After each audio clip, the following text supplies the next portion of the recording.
Bueno, señores, bonita charla para despertar. No sé si está grabando. Sí, sí, está grabando, Sí, ¿no? Está grabando, ¿no? Está grabando ya. vale. Lo de despertar lo dirás por ti. Te vas a despertar ahora con el episodio, vas a flipar. Sí, sí, sí.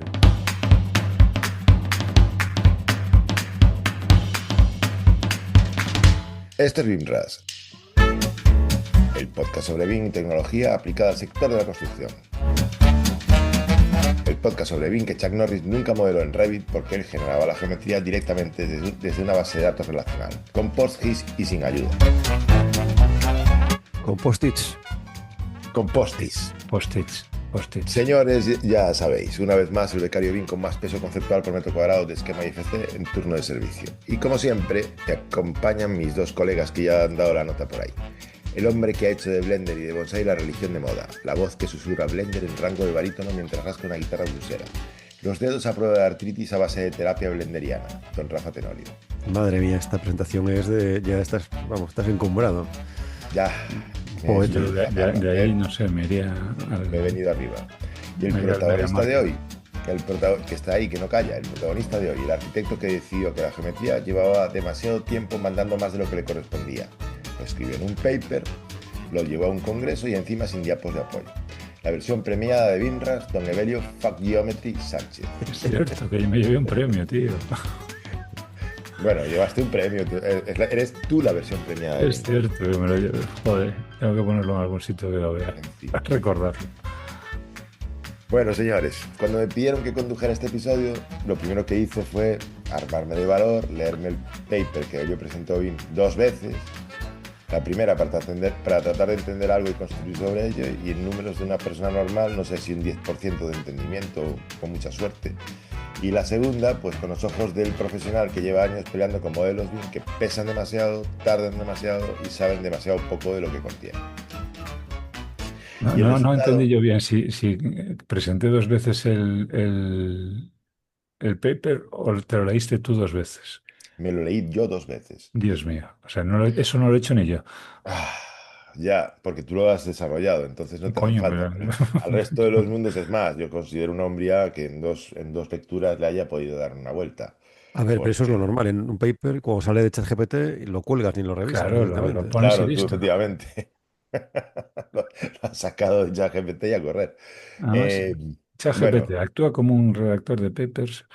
Ajá. básicamente, Lo que tienes ¿no? que hacer es agarrar el paper y decir, ChatGPT actúa como un lector de papers. Que no lo hayas hecho con ChatGPT te lo voy a creer, pero que la corrección a inglés, que la traducción a inglés te hayas apoyado en ChatGPT, vamos. Vamos, pero mucho. Esto, No te esto haces idea de cuánto. confiesa la No, fechoría. las herramientas están ahí para usarlas, Bien. dijo ella. ¿Qué es lo que ha pasado después de leer esa dos veces el paper de Belio? Pues que el resultado es una idea cuando menos controvertida. Seguramente honesta, porque el chaval pues es así, pero que debería dar que hablar. Especialmente si, bueno, si estamos hablando sobre cómo deberíamos gestionar la información en proyectos complejos. El chisme se llama, El en chisme, paper, dice. el chisme, El libelo, el panfleto. vamos a bajarlo un poco, vamos a bajar un poco el suflé. Enfoque data-driven, Data driven. data-driven, ¿no? Para la generación de modelos BIM bajo demanda en plantas solares. O sea, venga. Fue presentado en este BIM de 2026 en Valencia y la tesis central es tan simple como provocadora. El modelo geométrico BIM no es el origen de la información. Aquí nos vamos a pelear mucho. Es o debería ser un subproducto, una representación generada a demanda cuando alguien la necesita a partir de un núcleo de datos estructurados que vive en otro sitio. Mira, dicho así suena simple. Ya que no está mal, ¿no? Primero el dato, la geometría cuando haga falta, no al Efectivamente. revés. Bueno, Pues, chicos, es esto, que eso... hoy va a haber hostias, hoy va a haber andanadas de hostias. Eso llevado a la práctica con una base de datos relacional espacial, una API y un caso real en plantas solares fotovoltaicas, que es lo que Everio ha hecho. Y hoy vamos a ver hasta dónde llega esta idea cuando la sacamos del contexto de las plantas solares y la ponemos a trabajar frente al BIM en general. Y entonces me va a dar la risa. Pero entonces no va a durar mucho esto. Señores, pero antes de entrar en faena, vamos con un poquito de spam gourmet, cortito y al pie. Si buscas talento BIM para tu empresa o si eres tú quien está pensando en darle un giro a tu carrera profesional, pásate por BIMJobOffers.com. más de 1.500 profesionales BIM, una oferta de trabajo diaria desde 2019 y todo pensado para gente real que trabaja en proyectos reales. Sencillo, directo, sin líos. Y si lo que buscas es comunidad, conocimiento y gente que habla de BIM sin anestesia, gente que puede hacer un enfoque data-driven, ya sabes, BIMers Insiders. Gente que se Donde pueda leer el paper dos veces. Exactamente, donde todos los viernes nos juntamos a compartir lo que de verdad pasa en el día a día. Más de 230 sesiones sobre automatización, Blender, IFC, IDS y lo que haga falta. Solo tienes que asomarte a birras.com/insiders. Y tachán, pondrás aquí, Rafa, una musiquita de fin De de fanfarrias. día. Claro, exactamente. Ahí, dejarme beber agua. Un vodka te venía mejor, ¿eh? Esto hay que coger fuerzas para lo que viene ahora. A ver, a ver. Bueno, pues venga, vamos al lío. En el paper describes con precisión clínica un problema que, pues en mi opinión, muchos de nosotros hemos vivido, pero hemos tendido a resolver mirando para otro lado. El modelo BIM se convierte en el único contenedor de información de un proyecto, que se lo digan a Rafa. Crece hasta ser inmanejable y cuando necesitas un dato concreto tienes que abrir el modelo entero para buscarlo. Y con suerte lo encuentras. Y claro, antes de entrar en todo lo que propones en el paper, me interesa el diagnóstico. ¿Ese problema es inherente al concepto de BIM o es un problema de implementación? Es decir, ¿hemos construido mal sobre una buena idea o la idea tenía trampa desde el principio, tenía bicho? A ver, el problema no es bien. Evidentemente, la idea de tener toda la información del proyecto en torno a un contenedor de información o en torno centrada en algún punto de la galaxia de nuestra infraestructura yo creo que es buena, muy buena o buenísima. El problema, desde mi punto de vista, es que quizá el desarrollo llega no desde la información al modelo, sino desde la geometría al modelo. Y me explico. Tradicionalmente hemos explicado los proyectos desde la gráfica hacia adelante. Para explicar un proyecto, dibujas un plano, dibujas una vista, nadie te empieza a explicar un proyecto habitualmente con el presupuesto, por ejemplo. O nadie te empieza a explicar el proyecto con los metros cuadrados que va a ocupar. Te empiezan a explicar el proyecto con un dibujo, con la gráfica. Y a partir de ahí derivas o incluyes información. Incluyes información en el dibujo cuando era CAD, incluyes datos en el modelo cuando es BIM, y lo que haces es convertir el modelo gráfico, el modelo geométrico, en el soporte de la base de datos. En realidad en la base de datos, en el soporte de toda esa información. Cuando realmente lo que estás es juntando información de de diversos orígenes y tratando de acomodarlas en tu entorno para sacar una lectura única, o para tener un origen único. Con lo cual, yo no creo que el problema sea el concepto, sino que es simplemente cómo hemos llegado o cómo se ha desarrollado ese concepto, que es desarrollando primero una parte geométrica y después añadiéndole una parte de información.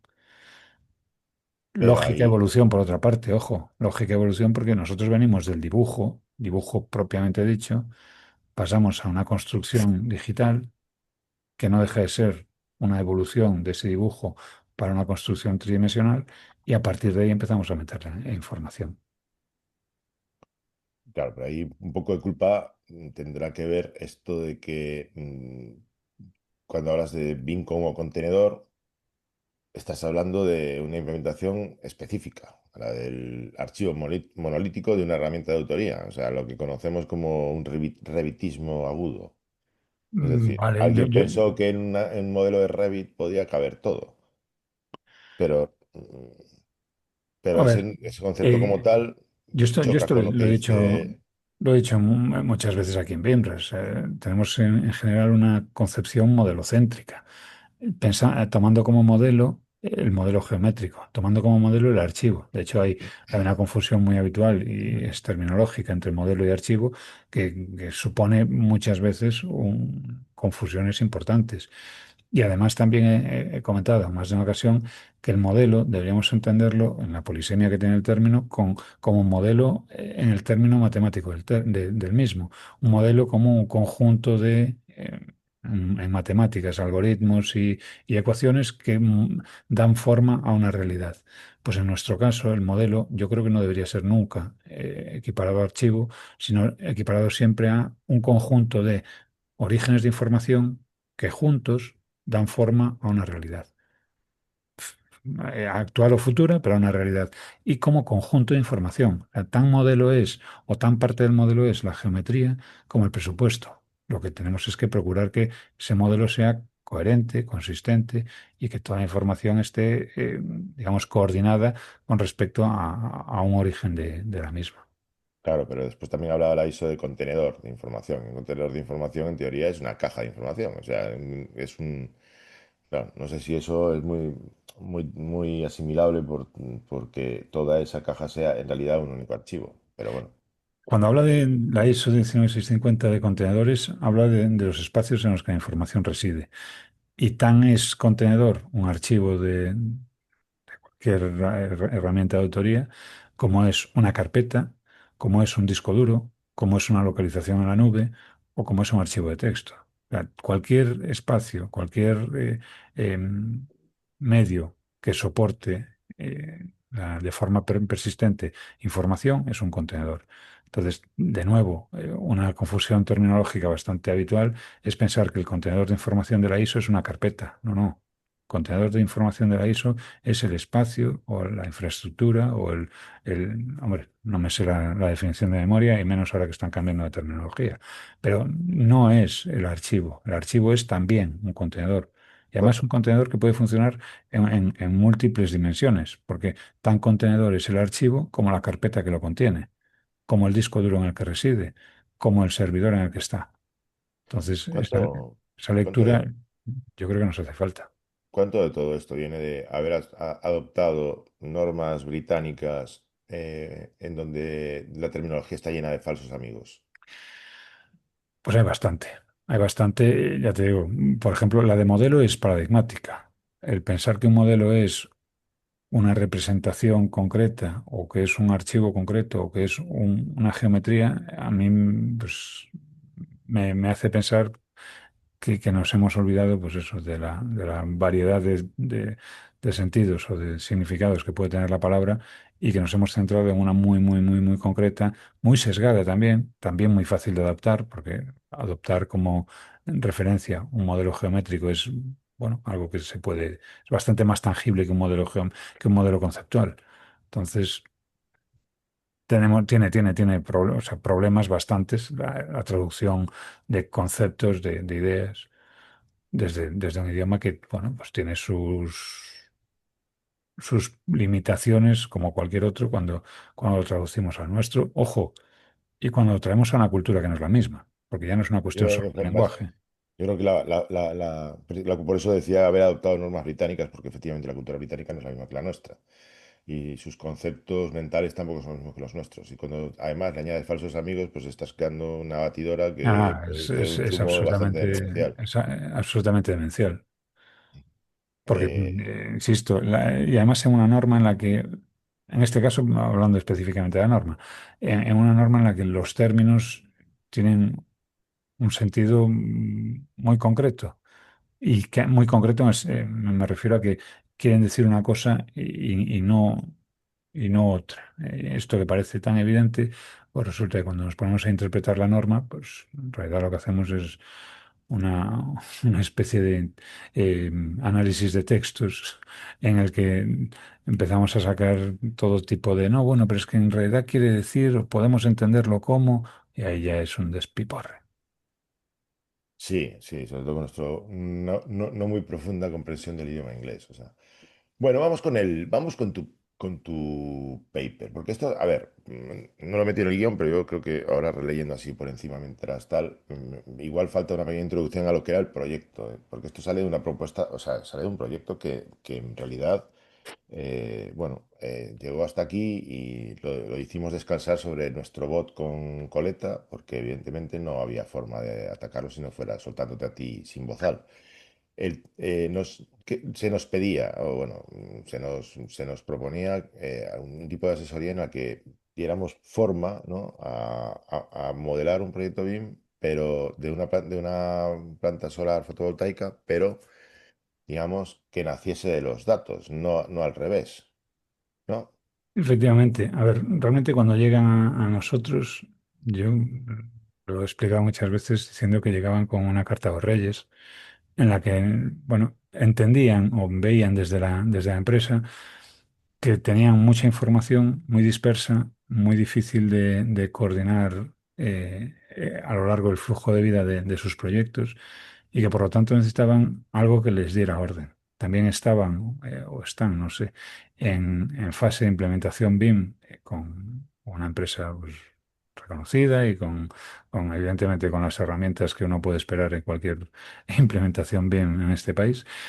Y tenían problemas lógicos, porque cuando tú modelas en, en Revit, pero en cualquier otra también, no sé, un poste, ya solo el poste que soporta los trackers, las bandejas de placas solares, y lo modelas con precisión, modelas las dimensiones, pero también las curvas del perfil, modelas absolutamente con todo detalle las placas, modelas con cierto nivel de detalle, pues hasta las uniones o cuando te pasas de gráfica que está bien, a ver, es preciosista y bueno, te puede gustar más o menos, te encuentras con que eso no escala de ninguna manera. Cuando tienes miles de placas, no puedes poner un tornillo en una placa, que no es el caso, ojo, pero por llevarlo al extremo.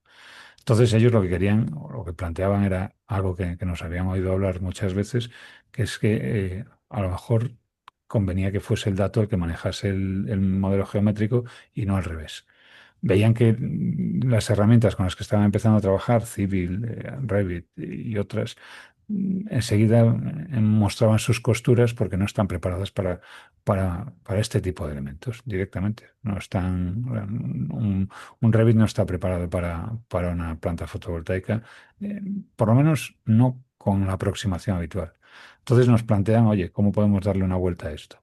Y desde el punto de vista de primer encaje, de encaje conceptual, la idea, por lo menos yo la vi bastante clara desde el principio, era, bueno, vamos a montar una arquitectura que pueda escalar, una arquitectura que pueda crecer y que sea solvente desde el punto de vista de gestión de datos, y a partir de ahí vamos a derivar a una arquitectura que permita a los distintos programas, a las distintas aplicaciones, funcionar como clientes de un servidor de datos. Y Bueno, pero básicamente es eso. esto nacía también de que digamos, la arquitectura de una planta solar es una especie de sota caballo y rey, ¿no? O sea, hay una serie de paneles solares que se organizan en streams, ¿no? Esos streams van a un inversor y del inversor pues van a la central, ¿no? Eso creía Algo yo. así. Bueno, Esto me básicamente recuerda, eso es ¿Perdón? lo básico. digo que me recuerda a cuando Oscar Liebana nos contaba hace muchos años aquí en Vinras, como los foniles se llamaban, Sí, los o sea, foniles. Los funiles. bueno, el modelo más importante bueno, uno de los más importantes del aeropuerto de México, de la Ciudad de México, era, bueno, la base de datos, yo creo que hablaba de una hoja de Excel Sí. con todos las coordenadas de los puntos de intersección de los nudos de estos foniles, que ese era el modelo más importante. Claro, porque además en el caso del aeropuerto se encontraban con una situación en la que el suelo descendía constantemente. Entonces tenían que recalcular esa base de La datos de posición. forma sistemática para poder ir adaptándose a las condiciones cambiantes y dinámicas del entorno. En nuestro caso, efectivamente, partíamos de una base en la que aparentemente, digamos, es sota, caballo, rey. Después, bueno, cuando empiezas a rascar un poco, te das cuenta que la variedad es importante, aunque hay, por supuesto, un nivel de repetición de elementos muy, muy, muy, muy claro. Claro. Entonces, partiendo de eso, ¿vale? Lo que tú propones en tu paper es lo que llamas inversión del flujo. En lugar de primero modelar y después extraer datos, primero estructurar los datos y después generar la geometría a demanda. Y Eh, eso dicho así, es como, Suena bien, ¿eh? suena Dicho a así, los suena. cojones. O sea, la geometría es la madre de todas las cosas. No, ¿Qué no, que va. coño? Bueno, pues eso, en el flujo tradicional la herramienta de autoría es el árbitro, ella decide qué información es almacenable, qué se puede exportar en qué formato, y en tu propuesta ese poder lo tiene la base de datos y la API. Es decir, un cambio de soberanía tecnológica. A ver, efectivamente hay una inversión de flujo. Sí, probablemente sea un cambio, como dices, de soberanía tecnológica, sobre todo porque devuelve el control de la información al proyecto. Al final, eh, no se delega en las limitaciones de las herramientas concretas. Rafa, vamos a computar las frases solemnes que se van a salir de este episodio, ¿vale? O sea, Yo cada hasta vez que que digas frase solemne, estocástico, chupito. ¿Qué he hasta que dicho? digas estocástico, no intervengo. No sé qué, no sé qué ha sido lo que ha llamado la atención, pero bueno, efectivamente lo que propongo es dejar de delegar en las herramientas de autoría y en sus limitaciones lo que podemos o no podemos hacer. En el sentido de que hay muchas cuestiones, muchísimas, en las que en el día a día te encuentras en grupos, en foros, en LinkedIn, en mil sitios, eh, cuestiones del tipo, mira lo que he hecho para resolver esta topografía, mira lo que he hecho para, o sea, los workarounds que tienes que hacer para solventar limitaciones que la herramienta tiene, ojo, y que está bien que las tenga porque lógicamente pues hay puntos, anécdotas, casos extremos a los que la herramienta no puede dar respuesta de forma directa. Y de eso dan buena prueba la cantidad, los miles y miles de plugins que hay de Revit. Pero en este caso no. En este caso lo que hemos hecho ha sido devolver el control de la información al proyecto. Porque la herramienta de autoría es un cliente del servidor de datos que es el que realmente almacena el proyecto. Y en función de los datos que necesites, tú bebes y aprovechas la herramienta para lo que realmente está diseñada, que es para crear geometrías, pero para crear geometrías única y exclusivamente. O sea, a nadie se le ocurriría, bueno, a nadie. No parece, digamos, racional ponerse a hacer operaciones matemáticas con un procesador de textos. Puedes, por supuesto. ¿Es la mejor herramienta? Quizá no. De la misma forma, iba a decir, nadie se le ocurrirá hacer un plan de ejecución BIM con hoja de cálculo, pero lamentablemente he visto ya unos cuantos. El- unos cuantos. El tema es que, bueno, y esto, Plan BIM Chile, ahí te lo debemos. El tema es que las herramientas tienen por así decirlo, una zona de funcionamiento óptimo y una zona de funcionamiento residual que da servicio a operaciones en las que no son óptimas. Y la gestión de datos, ninguna de las herramientas de autoría es óptima. O por lo menos ni parecido al óptimo que puede ser una base de datos, en este caso relacional. Base de datos relacional bueno, de todas las formas que tenías posibles para gestionarla, escogiste PostgreSQL. Sí. Bueno, en concreto, a ver, sí. Postgre Porque Postgre cuenta con una ventaja fundamental sobre el resto de gestión de herramientas de gestión de datos, que es que tiene unas extensiones, que son PostGIS, que le añaden una capacidad espacial brutal, brutal. De repente, tú ya no tienes solo la posibilidad de hacer consultas del tipo filtra todos los postes que sean de acero, sino que puedes hacer la consulta del tipo filtra todos los postes que sean de acero y que estén a menos de 10 metros de este elemento. O filtra todos los elementos que estén tocando este otro. Entonces, esas consultas espaciales, esa capacidad espacial de la base de datos de Postgre unida a las extensiones PostGIS lo hacía, bueno, imbatible, imbatible. O por lo menos Eh, dentro del abanico de herramientas que yo conozco, y puedo decir que conozco, hombre, unas cuantas, no todas, era la que mejor se adaptaba. eh, claro, lo que pasa es que ahí había, o sea, que Postgre tenga esas extensiones no quiere decir que no haya otras que no tengan extensiones parecidas, o sí. Quiero decir. Bueno, a lo mejor Yo- también tendríamos que decirle a algún oyente que es Postgre y que es PostGIS, porque PostGIS es la extensión, o sea, es como el plugin, entre comillas, lo de plugin de Postgre para hacer consultas espaciales. Es la bueno, herramienta que le dice a mis datos dónde están. Y con eso puedo empezar a hacer análisis topológicos, análisis de cercanía, análisis de distancia, análisis de cuál está encima de cuál está más lejos que otro. Entonces, todas esas consultas espaciales que de otra forma yo tendría que lidiar, porque yo puedo, esas mismas operaciones las puedo hacer con cualquier herramienta, pero me tocaría lidiar a mí con toda la matemática, toda la trigonometría y toda la gestión de esos datos. Sin embargo, Claro. Postgres ya me lo pone fácil. Bueno, por Implementa hablar además, en... implementa entidades geométricas. Yo en Postgres puedo definir una línea, puedo definir un Eso es. punto, con lo cual ese punto va a tener unas coordenadas X y Z que me van a servir después de base para saber dónde está, cómo de lejos está, cómo de cerca está. Es decir, es una manera Sí, más abstracta, es una manera más abstracta de generar geometría. Sí, claro. Básicamente de vale. referenciar en un espacio los Sí, elementos de tu base de datos. pero en esta frase, o sea, en este uso de PostGIS como extensión de PostgreSQL, en esta decisión de ese uso de PostGIS está también, de alguna manera, el reconocimiento de que al final necesitas geometría para poder acceder a los datos de tu base de datos. No, al final lo que necesito es tenerlos localizados. O sea, yo en realidad, Espacialmente, sí, claro. pero vamos, que esto me lo podría definir en vez de en términos de Sí, geometría, en términos de, de espacio. sí, sí, Yo sí. necesito tener en el espacio ubicados los elementos. ¿Con qué forma? Me da exactamente igual. O sea, yo no necesito saber la forma que tiene un poste para saber que tengo 1000 postes y dónde va colocado cada uno. Si lo pensamos como una matriz, yo lo que necesito es tener el índice de esa matriz. Mm. Lo que pasa es que esa matriz después tiene una correspondencia con el mundo real en el que hay un X y Z al que ubicarlo.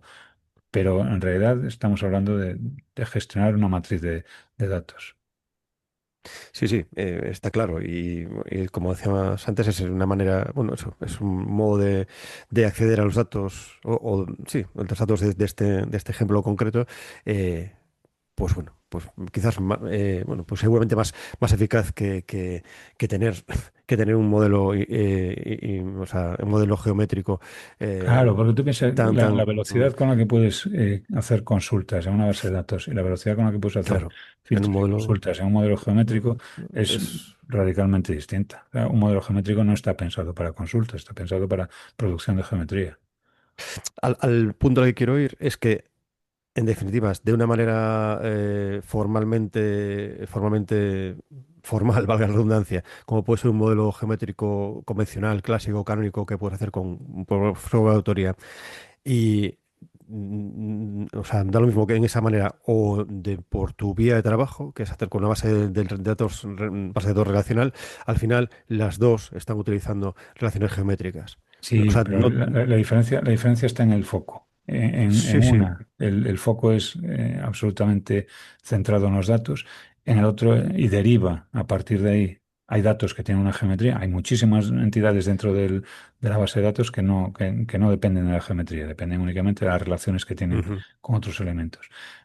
Pero hay algunos elementos que necesariamente tienen que estar localizados Sí, sí. espacialmente. Y esos derivan a una geometría concreta en un modelo geométrico, pero el resto no.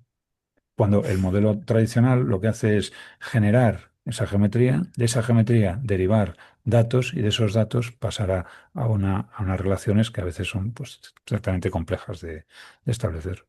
Por eso lo que comentaba Rogelio en su punto anterior de invertir el flujo, ¿no? Invertir el flujo de trabajo. Efectivamente. Mm, en, hablando de datos, ¿no? Porque los datos tendrán que ser gobernados. Un dato para gobernarlos a todos, que decía un libro famoso. En el paper citas la ISO varias veces y, bueno, un poco en el sentido que comentábamos antes, no como una restricción, sino como un marco de principios. Es decir, gobernanza, trazabilidad, fuente única de verdad, todo eso que está en la norma. Pero, claro, estamos hablando de un cambio de paradigma. Aquí, ¿cómo se trasladan esos conceptos a esta forma de entender el modelo? ¿La API es el CDE? ¿La base de datos es el contenedor? ¿O estamos hablando de algo que la norma evidentemente no podía saber que existía porque, porque nadie pensó que habría un Evelio tan retorcido. La, la propuesta no contradice para nada la ISO. Es más, lo que hace es intentar materializar los principios que tiene la ISO de fuente única de verdad y de gobernanza de información.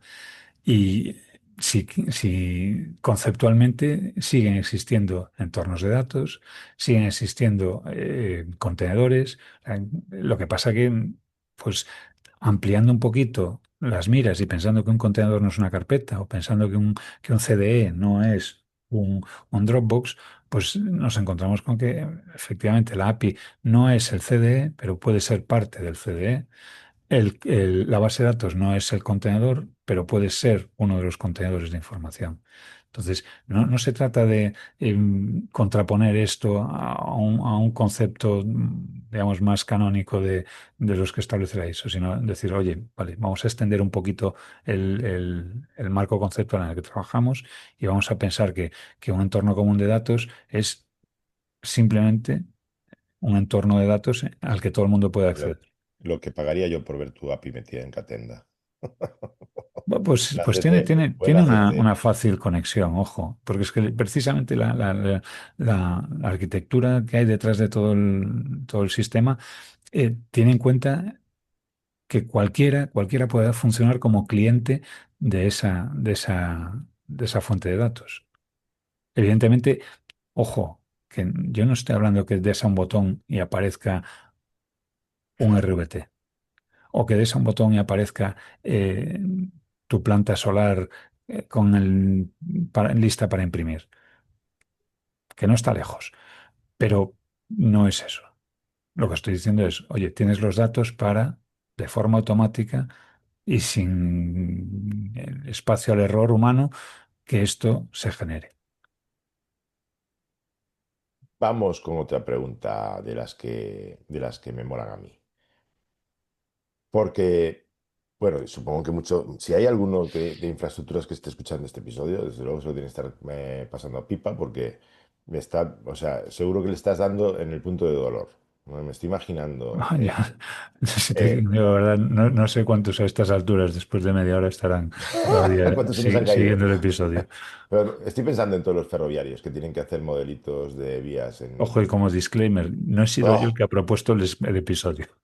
No, no, bueno, pero es que esto es interesante y así, así ha lugar para que nos peleemos tú y yo. Lo que pasa es que todavía no ha llegado el momento en el guión, pero en el paper reconoce- En Paper reconoces, reconocemos que no te acercas al micro. Sí, si tengo el micro pegado a la boca. Ahora sí. pero ahora mucho más. Bueno, en el paper reconoces que en el MVP, bueno, que no integraste la topografía en el núcleo relacional. ¿Vale? Sí.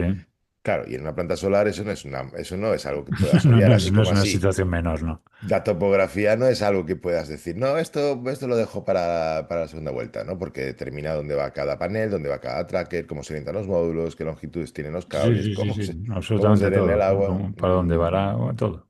Sí, sí, sí, sí. Va. Entonces, ¿cómo cambia la arquitectura cuando la topografía entra en esta capa estructural? ¿Cómo cambio conto? ¿Cómo cambia el conto? Pues no cambia, no cambia. De hecho, No cambia. la topografía está presente desde el principio, desde el minuto cero. Lo que no está es implementada todavía. Bueno, no estaba implementada todavía. Piensa que el paper, el abstract se entregó en diciembre y el paper definitivo se entregó, pues creo que en abril, bueno, no recuerdo cuándo, pero vamos, y mientras tanto hemos seguido trabajando, con lo cual, en realidad, lo que era en ese momento era la foto de una realidad que ya se sobrepasó al día siguiente de entregar el documento. Entonces, la topografía, evidentemente, no es un dato auxiliar y lo que hace no es otra cosa que añadir la capa de información que se incorpora en el núcleo de datos. Y el núcleo de datos ya está preparado para eso. En realidad, desde el minuto cero hemos incorporado los sistemas de coordenadas, desde el minuto cero hemos implementado los sistemas de referencia, desde el minuto cero tenemos la geometría o la localización de los elementos con su X y Z, con lo cual no hay una variación de ningún tipo. Lo único que en este punto en el que estábamos cuando se escribió, la empresa todavía no había empezado a desarrollar las modificaciones que deben hacer en la información para incorporar la base topográfica en el modelo. A día de hoy ya incorpora los land XML con lo que sirven de base geográfica a los modelos, y la cuestión de proyectar las zetas de los elementos es trivial, trivial. No ha variado en absoluto. Directamente estaba previsto, no estaba implementado, y ahora poco a poco se va implementando. Con sus, con sus retos. Porque claro, piensa que estamos almacenando land XML que pueden pesar varios cientos de megas. Entonces, ha habido que implementar un almacén de objetos, ha habido que implementar un sistema de referencias, ha habido que implementar, bueno, todo un sistema de índices a ese almacén de objetos, y añadir piezas a la arquitectura inicial que, bueno, en aquel momento más seminal no estaban previstas. No, pues sin más, no habíamos caído, o directamente no había esa necesidad encima de la mesa, y por lo tanto no teníamos eh, conciencia de, pues eso, utilizar almacenes de objetos con los que puedo utilizar, pues un Google para hacer tu Drive, o como puedo utilizar, yo qué sé, cualquier herramienta que trabaje con grandes cantidades de datos para almacenar esos datos de forma eficiente En y todo este segura. proceso me ha saltado ahora una duda, así, una bombillita. ¿Quién define la posición de los elementos? ¿Un algoritmo o la... Quiero decir, porque al final hay una parte de geometría que alguien tiene que decidir, qué es la posición de cada uno de esos objetos. Todavía no la define un algoritmo, pero viene definida arrancamos de un layout, de un esquema de trabajo que entregan los ingenieros. Ese esquema de trabajo se, Eso hay que se, convertirlo a dato para se subirlo procesa a para la convertirlo en API, dato, y después para se subirlo a la sirve. API, para después generar el proyecto. Más o menos. Es Partimos. es una vuelta barroca, ¿eh? No, porque en realidad partimos como decía antes, cuando empezamos a explicar un proyecto, lo explicamos con un dibujito, lo explicamos con un esquema, y a partir de ese esquema elaboramos el proyecto. Bueno, pues lo que hacemos nosotros es tomar ese esquema como punto de partida, ubicar esos elementos mínimos del esquema, y a partir de ahí desarrollar el proyecto. Pero sí, sí, hay un punto de partida en el que alguien tiene que definir por lo menos dónde van los elementos fundamentales. Ahora, En sus una vez que se coordenadas. meten esos elementos, el modificarlos, el definirlos de forma más o menos paramétrica, ya no depende de la geometría, ya empieza a manejarse desde otra perspectiva. Bájamelo 10 metros. Bájame este tracker 10 metros para el Vale, sur. si quieres lo identificas y lo bajas. Que en realidad no, porque no sería ese el proceso. El proceso sería, oye, yo tengo este esquema de trabajo. Aterriza ese esquema en esta topografía. Y lo que hacemos es, pues, esa ubicación X y convertirla en una ubicación X y Z que tenga sentido dentro de la geometría del terreno. ¿Cómo alimentas esa geometría? ¿Con un plano de WG o con...? Nos da igual un DXF, un DWG, un plano 2D del tipo que sea. Sí tiene que cumplir unas condiciones, evidentemente la entrada de datos tiene que estar estructurada, tiene que tener, pues, hombre, un cierto orden para poder ser leída, pero desde luego te puedo decir que al cabo de, qué sé yo, 2 meses, el equipo de diseño ya estaba diciendo que, vamos, encantados. Encantados porque podían de forma inmediata ver toda su información, consultar, modificar de forma muy, muy, muy, muy ágil, y nada que ver, por supuesto, con el trabajo en el resto de plataformas. Y además, recuperando la información que necesitan, porque si de repente el topógrafo necesita el X y Z de las picas, y lo único que quiere es un listado de X y Z, un CSV, selecciona los elementos, exporta y se exporta su CSV.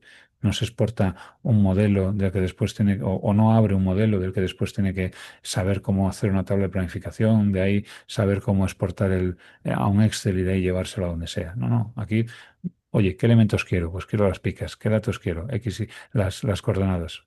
Para abajo. Bueno, tendría más cosas que comentar, pero Pues dale. quiero hacer la pregunta del dolor, porque esta tú la dejas abierta en el paper de forma más o menos soterrada, ¿no? Las plantas solares son un caso ideal para este enfoque. O sea, lo que decíamos antes, los elementos se repiten bastante comúnmente, hay jerarquías funcionales bien definidas, hay poca singularidad geométrica, quiero decir, un módulo es un módulo, un tracker es un tracker, ¿vale? Todo se puede parametrizar con, digamos, con orden y limpieza. Pero ¿qué pasa en un edificio singular? En un equipamiento público, una rehabilitación de un edificio histórico, un hospital con geometría compleja, con miles de sistemas independientes.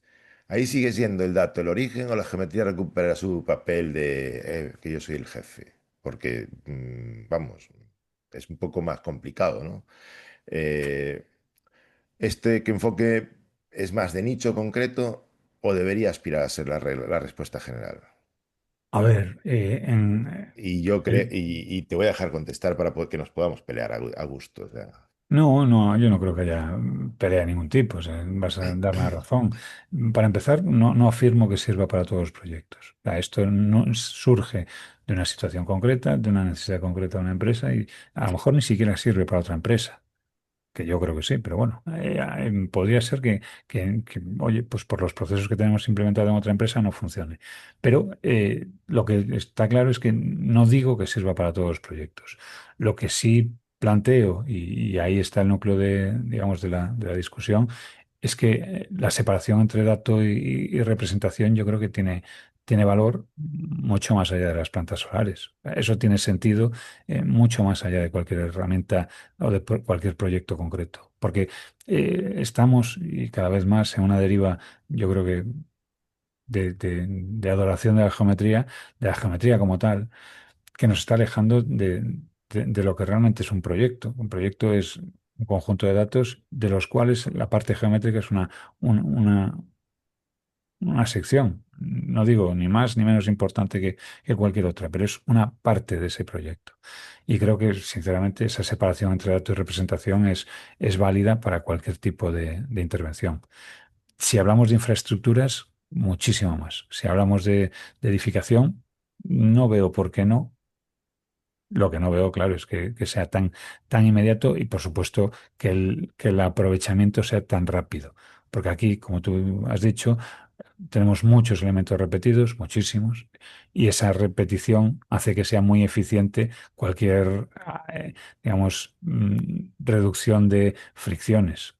Pero vamos, entiendo que podría valer para, si no cualquiera, para prácticamente cualquier proyecto. Y un apunte más. De la misma forma que cualquier herramienta puede servir, cualquier herramienta de autoría puede servir para cualquier proyecto. Evidentemente hay proyectos en los que le vas a sacar más partido a un Archicad o a un Revit que en otros, pero no por eso deja de ser válida la herramienta. Pero todos ellos manejan la geometría del principio. Lo que pasa es que sí que es cierto que estoy pensando en proyectos complejos como un hospital, en donde sí que hay un montón de elementos repetitivos y donde sí que pueden ser perfectamente validables un modelo híbrido en el donde la Piensa, geometría ocupa Rogelio, su que un lugar y hospital, los datos las su lugar. instalaciones de un hospital se entienden mejor desde un grafo que desde un Sí, modelo geométrico. por eso está, quiero decir que evidentemente en una restauración de una fachada barroca, Pues pues igual no, esto evidentemente no tiene mucho, no tiene nada que, bueno, tiene que aportar, pero no en ese sentido. No efectivamente. como generador de geometría, sino como generador de información, como contenedor de información. Pero en otros proyectos, lo que sí, o sea, lo que Rogelio, siempre pero es que fíjate que tenemos claro, los en que la, conocemos las herramientas en profundidad y que hemos chocado con sus límites, es que no se puede meter esta información dentro del modelador. pero es que Eso la restauración de la fachada barroca tampoco tiene sentido hacerla con un modelo geométrico en Archicad, por ejemplo. Tiene más sentido utilizar una nube de puntos y trabajar sobre esa nube de puntos. sí, Otra cosa bueno, es que las herramientas te ponen limitaciones que impiden que puedas llevarlo a donde quieres. Pero bueno, pero estamos hablando, la cuestión no es si utilizamos un modelador u otro, sino si la geometría es, digamos, la presidenta del Parlamento o si es el Ya, ya, presidente ya. del Parlamento el dato, ¿no? Y en este caso, pues probablemente el dato no sea el presidente del Parlamento, sino que lo sea la Por supuesto geometría. que no. Pero eso no quiere decir con que haya otros proyectos en donde igual lo que hay es una coalición, ¿no? O sea, es decir, unos y otros estarán, digamos, definiendo un ámbito de poder dentro de ese proyecto y probablemente sea la mejor forma de afrontarlo. Es decir, que no tratar de que el modelo geométrico se lleve la geometría asociada metida adentro, La sino que cuestión es no forzar a lo que no tiene que ser forzado. hay otra Rafa, cuestión aquí que me... Sí, yo iba a comentar algo. Hablas de, bueno, es una reflexión o algo que me ha saltado a la cabeza ya cuando lo has dicho, que a ver si va a ser es, una migraña. a veces es una migraña o un piojo, que especial adoración por la geometría, mencionas algo así, ¿no? Y yo creo que, bueno, que eso depende del grado de adopción, o sea, del grado de madurez, de madurez sí, de madurez de BIM o de adopción de la metodología BIM bueno, de lo heterogéneo que es el grado de adopción BIM en este país, por lo Del menos. penitente. Sí, del penitente, ¿no? Bueno, yo hablo siempre eso en base a mi experiencia, ¿no? Porque, bueno, recibimos modelos efectivamente muy pesados porque quieren incorporar Todo, geometría, claro, todo. geometría de módulos de fabricación en los módulos generales del proyecto. Bueno, eso no tiene ningún sentido.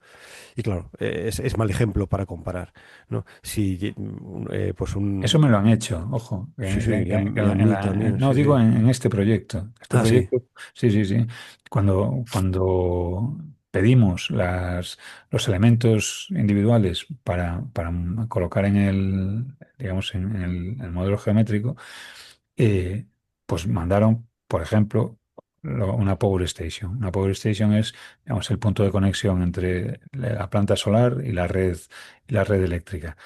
Y me mandaron un modelo de fabricación. Y yo decía, pero esto realmente necesitáis esto. Di tú que, bueno, Power Stations, igual hay tres, cuatro, las que sean. No son elementos como las placas solares. Pero yo decía, caray, pero esto no tiene ningún sentido, que teníamos hasta las rejillas de ventilación con los tornillitos y demás. Esto nos vale con un cajón, perfectamente nos vale un cajón. Y entonces fue cuando indagué, oye, ¿y esto para qué lo usáis? ¿Esto Mm, realmente cómo va?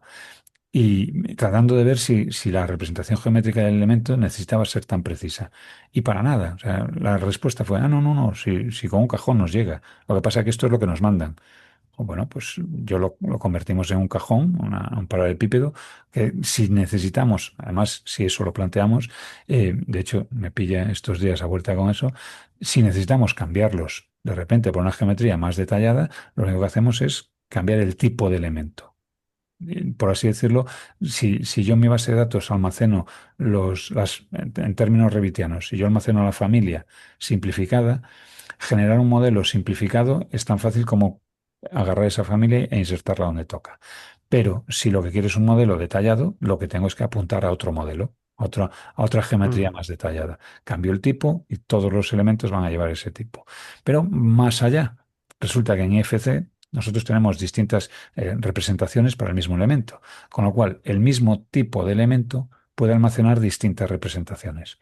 Y yo puedo simultanear la representación detallada, inasumible, con la información hipersimplificada, simplemente cambiando el tipo de representación. Y bueno, en esas estamos ahora mismo. mm. Yo creo que bueno, hay distintas alternativas para resolverlo, dependiendo un poco del objetivo que tengamos con la información que vamos a generar, pero que no es un drama. Mm. Hay un punto débil en todo este esquema que... Ojalá haya más de uno, pero Bueno, no, pero el que yo veo que tiene un punto débil es que todo lo que orden, o sea, digamos que el modelo semántico del que sales tiene que ser perfecto desde el arranque, porque en un enfoque tradicional tú puedes modelar de forma caótica, puedes ir ordenando información sobre la marcha, y aquí no, aquí si el esquema relacional está mal diseñado al principio, todo lo que salga de ahí está mal. no. Y me explico. Vamos a ver, el esquema relacional lo que hace es guardar la información. La base de datos lo que hace es de almacén de información. Los clientes digamos, la herramienta de, por así decirlo, de modelado, funciona como un, un visor de la base de datos. Un visor que además permite la edición. O sea, yo puedo eliminar elementos de la base de datos eliminándolos en la geometría del modelador. Yo puedo añadir información a la base de datos añadiéndola en la geometría del modelador. Lo que tengo es que utilizar el modelador o la herramienta de modelado como una herramienta de gestión dentro de la capacidad que tiene, no de la gestión de la información total del proyecto, sino de la información geométrica. De tal Bueno, pero modo que eso sí, es lo que habéis solucionado en vuestro proyecto. Pero en realidad, en un esquema teórico y conceptual, partir del dato para generar la geometría implica que todo el dato con que alimentes al sistema tiene que ser perfecto, porque si no, la geometría no. no. O sea, tú tienes un punto de partida. Y ese punto de partida lo consultas y lo modificas con diferentes clientes que van comunicándose con él. Entonces, de la misma forma que yo borro una fila en una interfaz web, puedo eliminar un tracker en el modelo BIM. No Sí, tiene... claro, a posteriori, pero quiero decir que si digamos un esquema data driven, pues el punto de arranque no es tan aleatorio, tan flexible o tan, digamos, indefinido como en este approach, porque al final aquí tienes que partir de datos. Esos datos ya Claro, tienen que vamos a estar, ver, ya tienen que evidentemente. existir, tienen que existir de Sí, alguna sí, sí, forma. sí, tienes No que... no se van partes, creando sobre la marcha como hacemos en un proyecto efectivamente, tú no normal. puedes arrancar de cero, o al menos no se me ocurre ahora mismo. Bueno, sí se me ocurre cómo podrías hacerlo, pero igual no es la forma más eficiente. La idea aquí es que, por eso decía que a lo mejor no es adoptable o trasladable a cualquier otra empresa, el proceso, el flujo de trabajo que tenía en este caso, arrancaba con un layout 2D y a partir de ahí se empezaba a derivar todo el estudio geométrico, todos los análisis eléctricos y demás. Pues lo que hemos hecho ha sido toda la parte que viene después del layout de partida, todas las modificaciones del proyecto, eh, eliminarles fricciones que no tenían ningún sentido. Hay otra cuestión más sobre este enfoque, que claro, esto técnicamente es súper elegante, pero requiere algo que en nuestro sector no sobra. O sea, gente que sepa diseñar modelos de datos, construir APIs, gestionar bases de datos espaciales y al mismo tiempo entender bien que, Bajar a la obra con un listado de números escucha, para construir. con un navegador y un intérprete de bases SQL, ¿no? O sea, en el paper tú ya te conoces tú mismo que el enfoque desplaza la complejidad hacia la arquitectura de información, demandando perfiles con competencias híbridas, que es una forma, digamos, académicamente correcta de decir que esto no lo va a poder hacer cualquiera. De hecho, esto no lo puede hacer ni Cristo. O sea, así que Eh, estás cerrando el umbral de adopción no, no, no, no, no, te no, estás no. reservando un nicho de mercado para ti solo. No, para nada. A ver, de hecho, si lo puedo hacer yo, lo puedo hacer cualquiera. Eso lo tengo clarísimo. Pero sí, hoy exige perfiles híbridos. Hoy exige O una suscripción Premium Pro a Claude o no a lo sé. ChatGPT. Pero a ver, que es que nada distinto a lo que pasó cuando arrancamos a trabajar con modelos BIM. La complejidad de un modelo BIM frente a un modelo CAD exigía de perfiles con una cierta capacidad de conceptual un poquito más allá del modelo CAD. No digo que haya que ser más inteligente, simplemente que hay que ver las cosas de otra forma. Y yo creo que directamente, de la misma forma que sucedió con las herramientas BIM, recordad que teníamos el Architectural Desktop, que aquello era infumable, pero era el paso intermedio necesario, doloroso pero necesario, para llegar a modeladores como bueno, Archicad o no digo Revit porque Revit nació a su bola. Pero estoy convencido que esa complejidad acabará completamente encapsulada en herramientas más accesibles.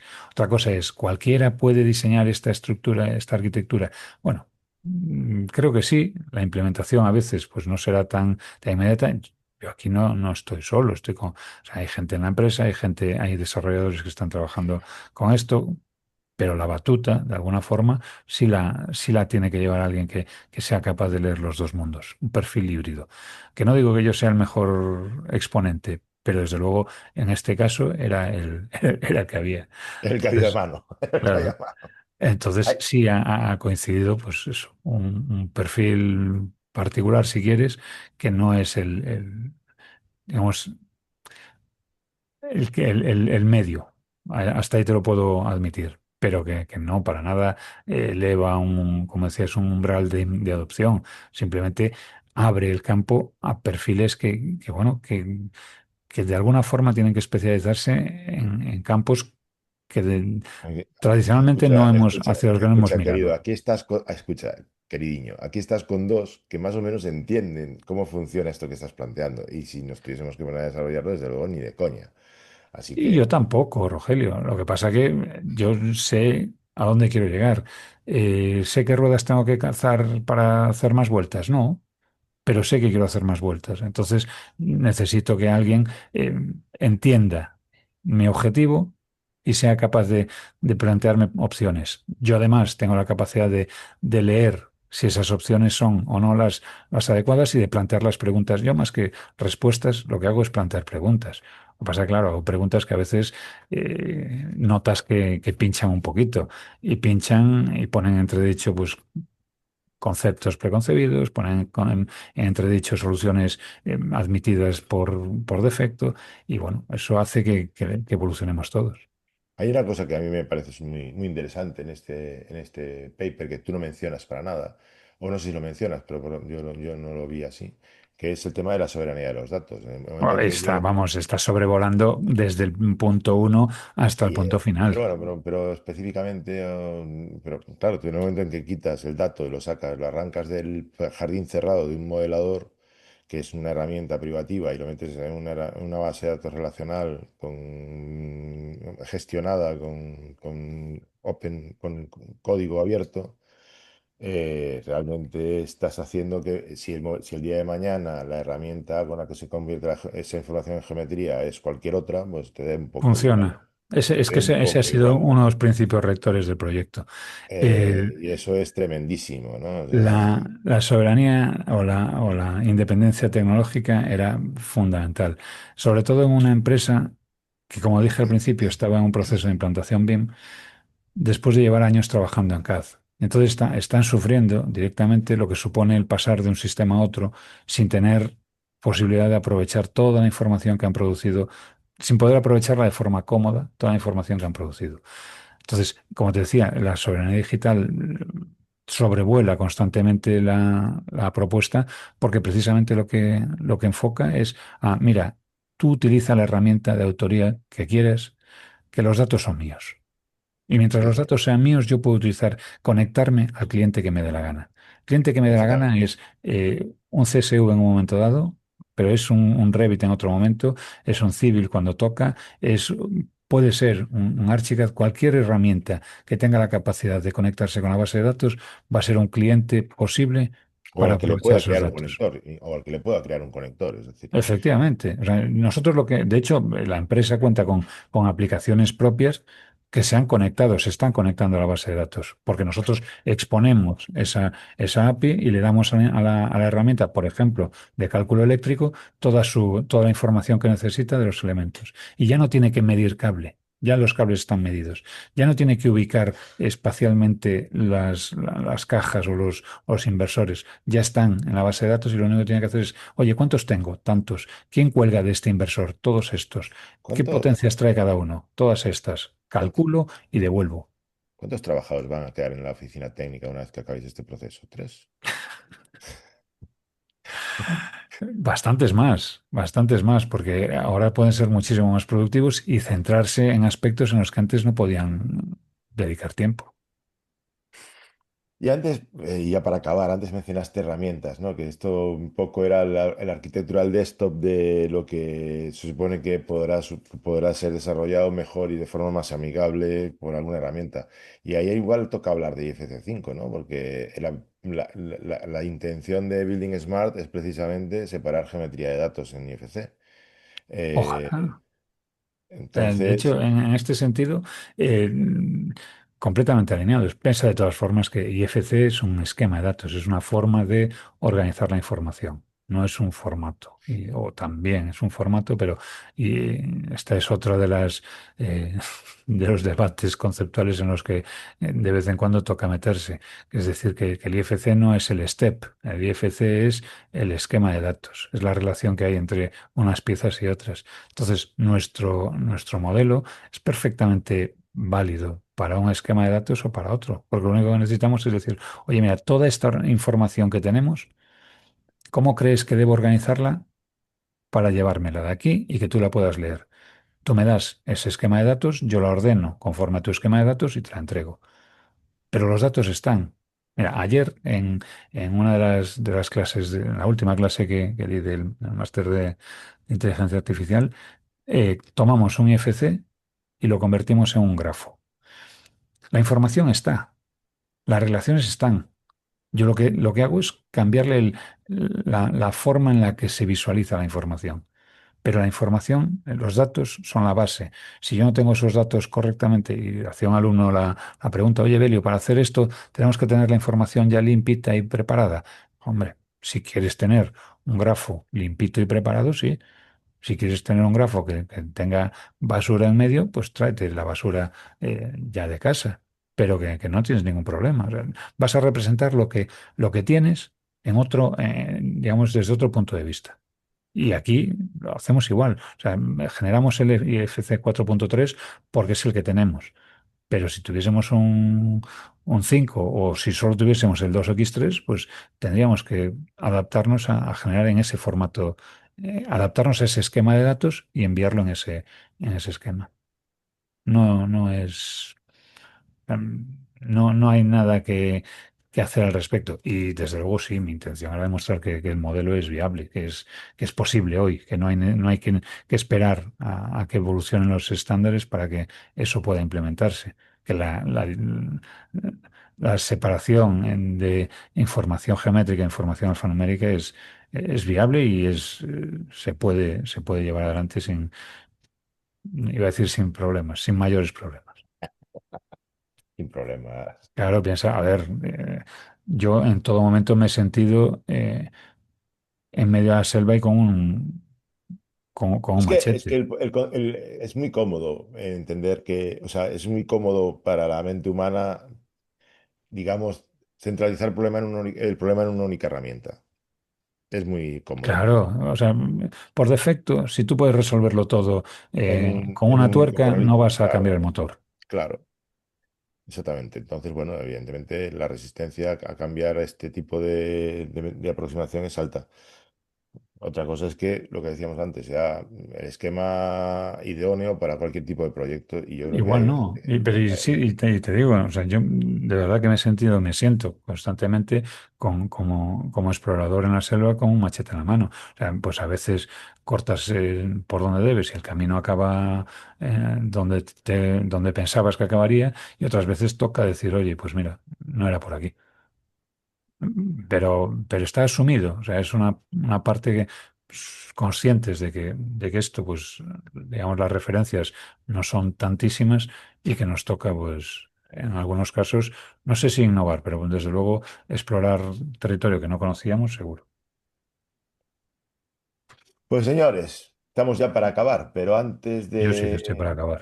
de pasar el día, si es que queda alguien aquí que quiera seguir escuchando esto, sí que me gustaría que dejaras pues alguna fuente de información para meterse con este tema, como diría mi suegra, para meterse de culo arriba, como pato en el comedero, que es muy gráfico. ¿Alguna Mira, eso, fuente? Si es eh, que hay alguien que quiera tirarse a esta piscina, pero eh, no, el problema es que no. Quiero decir, que no hay nadie que quiera tirarse a esta piscina o que no hay ninguna fuente que sea no, te mínimamente voy a decir que revisable. yo no sabría identificar las fuentes en las que beber para llegar a la misma conclusión. ¿Y por qué no? Porque en realidad las fuentes de las que he bebido han sido pues muchísimas, muchísimas, y casi siempre desde lecturas que nada tienen que ver con la arquitectura.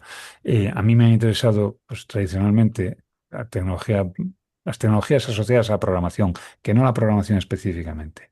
El cómo las empresas tecnológicas han escalado sus infraestructuras, el cómo ha ido evolucionando pues, de una aplicación, la propia infraestructura tecnológica con la que trabajamos, de una aplicación de escritorio y siempre pensando en el escritorio, a cada vez más pensar en arquitecturas distribuidas y en nubes, en arquitecturas en las que nosotros trabajamos con clientes que se conectan a distintos servidores de datos. Entonces, ¿cómo llega alguien a hilar todo esto? Pues sinceramente, no tengo ni idea. A mí nos plantearon el problema. eh, Después de darle unas vueltas, entendía que la solución pasaba por un camino que en términos de programación informática no tiene nada de novedoso. Es una, un servidor de datos, o sea, un servidor con base de datos, una API que bebe de esos datos, servida por una aplicación. Y dije, bueno, pues ¿por qué no? Si esto funciona aquí, tiene que funcionar aquí también. Y bueno, de momento parece que no va mal. Fuentes, la eterna curiosidad, no hay otra. Y estar atento. Mira, decías tú, con el culo arriba como pato en comedero. Pues yo diría sacando la cabeza fuera del agua. Porque precisamente a veces es demasiada. Fuera del agua, no, fuera del humo. Sacar la cabeza fuera del humo y ver que hay otras cosas en otros sectores. Y tratar de traerte de esos sectores lo que realmente aproveche. Pero fuente, es que no podría decirte escucha aquí, lee aquí o mira ya. Rafa, ¿algo que decir? Que a veces el humo es muy denso y cuesta sacar la cabeza. Sí, pero cuando respiras aire fresco después ya no quieres otra cosa. Todavía traigo la acumulación de Valencia.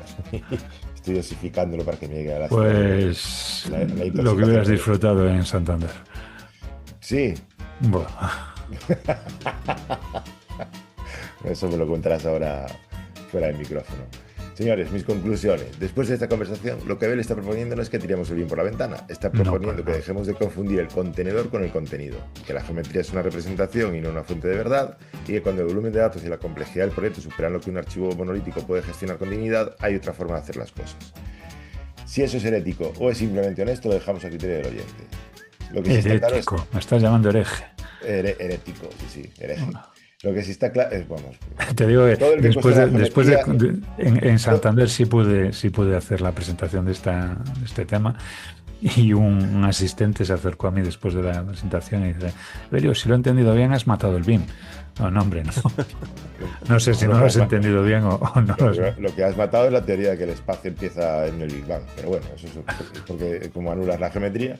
Bueno, lo que sí está claro es que este debate acaba de empezar, así que Evelio, muchas gracias por el paper, por venir a defenderlo aquí, por tener la paciencia de explicar claves foráneas a gente que hasta hace poco pensaba que PostGIS era un servidor de correo suizo.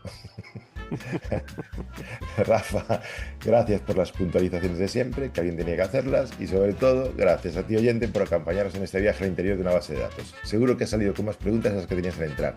Si es que has llegado hasta aquí, que tendría mérito. Tendría. No me lo tengas, por favor, no me lo tengas en cuenta. Evelio se negó a hacer un episodio de videojuegos. Es lo que hay. Pues... Nos escuchamos en el próximo episodio de Vinos Podcast, el podcast sobre BIM que Chuck Norris no se atreve a escuchar.